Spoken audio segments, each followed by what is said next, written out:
We bring you the latest updates from the Pna Newsroom.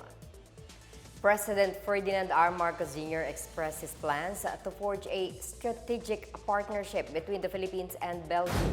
In his meeting with the Filipino community in Brussels on Monday night, Marcos said he would raise the matter in a royal audience with King Philip. Among his plans is to sign a joint plan of action for 2023 to 2027 that could further enhance bilateral cooperation and allow their countries to discuss issues of mutual concern. Meanwhile, Marcos commended the Filipino community for strengthening their host country's relation with the Philippines. He also praised health workers as heroes in the fight against COVID-19. Marcos is in Belgium to participate in the ASEAN-EU Commemorative Summit. Imbitahin ninyo ang inyong mga kaibigan at ang kanilang mga kasamahan na pumunta at bumisita sa ating bansa upang maramdaman nila ang sikat na Filipino hospitality that they are already experiencing through you.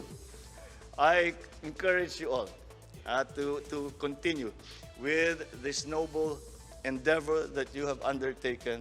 And kahit sa inyong pag-iisip, ginawa nyo lang ito upang tulungan ang inyong pamilya, tulungan ang inyong community, ang inyong mga mahal sa buhay, dapat malaman din ninyo na ito'y tumutulong sa bawat Pilipino at sa buong bansa. So, let us remain united with your government as we bring meaningful change to millions of our kababayans back home. Sama-sama po tayong babangon muli. Mabuhay po ang Pilipino! PNP Chief General Rodolfo Azurin Jr. has placed all elite police forces in the highest alert as the Communist Party of the Philippines marks its 54th anniversary this December. In the PNP's year-end command conference on Monday, Azurin warned police officials against possible engagements and harassments by armed communist rebels against government forces. The CPP, the political arm of the New People's Army, will celebrate its anniversary on December 26th. The command conference also tackled the country's current security situation, along with assessment of threats of seasonal crimes during the Christmas season. He urged all units to continue their progress, especially in the coming days as people go on shopping sprees and visit holiday destinations. He said they expect crimes to be lower than in previous months owing to the 85% deployment of PNP personnel and force multipliers in major vital installations, continuous checkpoints, and information dissemination on safety. The House of Representatives on Monday approved on third and final reading House Bill number 6416, which seeks to strengthen the mental health services of state universities and colleges. Under the proposed SUCs Mental Health Service Act, the Commission on Higher Education shall require all SUCs to establish a mental health office in all their campuses. The offices shall set up campus hotlines with dedicated and trained guidance counselors to provide assistance to the whole community, especially the students. Special attention will be given to those identified to have mental health problems or conditions, especially those at risk of committing suicide.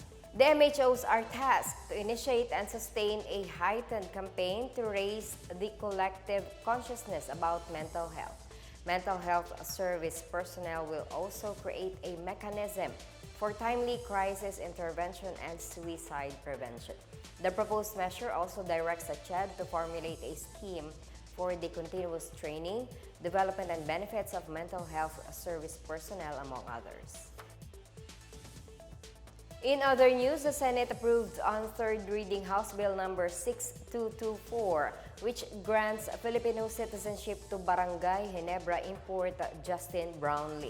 Senator Francis Tolentino, who sponsored the measure, said Brownlee has exemplified and enshrined the Filipino values of hard work, perseverance, determination, and dedication as a basketball player. Senator Sonny Angara said Brownlee's naturalization will provide a big boost to the Philippine basketball team during the sixth window of the FIBA World Cup Asian qualifiers in February. Angara, who also chairs Samahang Basketball ng Pilipinas, thanked his colleagues for their full support of the naturalization of Brownlee. The Philippines, alongside Indonesia and Japan, will host the FIBA World Cup which will kick off August 25, 2023 and culminate in Manila for the final phase on September 5 to 10. And that's the latest and the biggest stories from the Pna Newsroom. For more news content, visit our webpage or head on to the Philippine News Agency's Facebook and Twitter accounts. We are also shown on the social media pages of the Office of the Press Secretary and Radio Pilipinas RP1. Stay tuned for more news updates. I'm Marita Muaje. We tell stories that inspire change.